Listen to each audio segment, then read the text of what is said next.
Microsoft Excel негіздері курсы бағдарлама интерфейсі. Microsoft Excel бағдарламасын іске қосқан кезде бізді қарсы алатын осындай терезе. Бұл терезе ең алғаш ашылған кезде сіздің алдыңыздан шығады. Бұл жерде үш негізгі бөлігі бар. Ол басты беті, құру беті және де ашу беті. Басты бетте бізде құру мүмкіндіктері де бар. Сонымен қатар осыған дейінгі ашылған құжаттар немесе біз бекітіп қойған құжаттар. Құру бетінде жаңа құжатты құру мүмкіндіктері ол бос құжат болуы мүмкін, немесе белгілі бір үлгіні қолдануға болады. Және де ашу мүмкіндігі осыған дейінгі жасаған құжатты өзіңіздің компьютеріңізден немесе бұлттық сервистерден аша аласыз. Әзірге бағдарламаның негізгі интерфейсімен танысу үшін біз бос кітапты ашайық. Microsoft Excel бағдарламасының құжатын кітап деп атайды. Microsoft Office бағдарламалары бір-біріне интерфейс тұрғысынан өте ұқсас болып келеді. Мысалы, жоғарыда берілген қалташалар лента деп аталады. Осы ленталар Microsoft бағдарламасының көбісінде кездеседі. Бұлардың әрқайсында әртүрлі қызметтер топтасқан. Олардың негізгілерімен біз алдыңғы уақытта танысатын боламыз. Одан кейінгі негізгі бөлік ол төменгі жұмыс аумағы. Жұмыс аумағында біз екі түрлі элементті көре аламыз. Олар негізгі элементтер, олар бағаналар. Олар латын әліпбиінің әріптерімен белгіленген. Сонымен қатар жолдар. Олар сандармен берілген. Осы бағаналар мен жолдардың қиылысу нәтижесінде бізде ұяшықтар пайда болады. Әр ұяшыққа басатын болсақ, біз оның мекен жайын көре аламыз.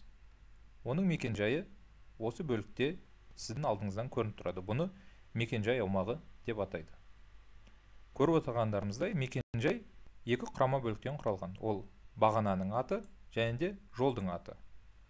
Е3. Мекен жай бөлігінің қасында орналасқан ол формула енгізу бөлігі.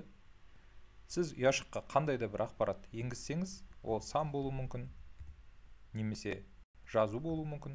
Барлығы осы формула аумағында жазылып тұрады. Оған сіз осы жерден белгілі бір өзгерістер де енгізе аласыз. Біздегі бағаналар мен жолдардың саны өте көп. Сондықтан оларда белгілі бір бағдарлау мүмкіндігі болу үшін бізде осындай сырғытпалар бар. Олар біреуі тік сырғытпа, жолдарды бағдарлауға мүмкіндік берсе, екіншісі көлденең сырғытпа. Ол бізде бағаналарды бағдарлауға мүмкіндік береді. Сол жақ төменгі бөлікте бізде парақтарды қарау мүмкіндігі. Бізде қазір лист 1, яғни біз бірінші осы жұмыс парағында орналасқанбыз. Олардың бізде бірнешеуі болуы мүмкін. Қасындағы қосу белгісін басатын болсақ, біз жаңа парақты қосамыз. Жәнедегі бұл парақтағы ақпарат алғашқы парақтағы ақпараттан бөлек болады. Осылайша сіз бірнеше парақтарды ашып, оларды ауыстыра отырып жұмыс істей аласыз. Жұмыс істеу аумағын өзіңіздің ыңғайыңызға қарай баптаудың бірнеше жолы бар. Оның бірінші жолы масштаб, яғни сіз масштабты өзгерте отырып, экраныңызда көрсетілетін ақпаратты көбейтіп немесе азайта аласыз. Сонымен қатар парақшаларды қарау режимдері бар. Олар үшке бөлінеді. Алғашқысы обычный, яғни дәл қазір сізде көрініп тұрғандай бағаналар мен жолдардан тұратын парақтың түрі. Екіншісі ол разметка страницы. Сіз өз парақшаңызды баспаға жіберетін кезде ол қандай түрде көрінетінін алдын ала осы режимде көре аласыз. Соңғы режим страничный.